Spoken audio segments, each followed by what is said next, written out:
તો ધારાસભ્ય પદ રદ કરવાના હાઈકોર્ટના ચુકાદાને પબુભા માણેક સુપ્રીમ કોર્ટમાં પડકારશે। ધારાસભ્ય પદ રદ થયા બાદ પબુભા માણેકે પ્રથમ પ્રતિક્રિયા આપતા કહ્યું કે હાઈકોર્ટના ચુકાદાને તેઓ સુપ્રીમ કોર્ટમાં પડકારશે અને જો ફરીથી ચૂંટણી યોજવામાં આવે છે તો પણ તેઓ તૈયાર હોવાનો દાવો કર્યો।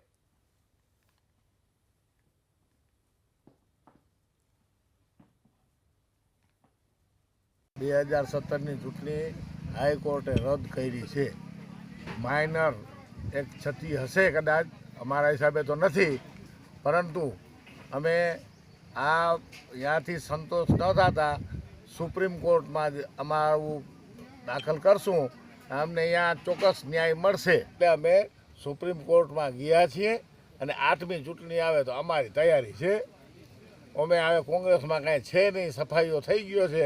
લોકસભાની ચૂંટણીના લોકસંપર્ક અમે કરીએ છીએ, જેની અંદર જામનગર જિલ્લાની સીટ ઉપર 3 થી 4 લાખની લીડ પૂનમબેન માડમને મળશે, 100% ખાતરી થઈ ગઈ છે।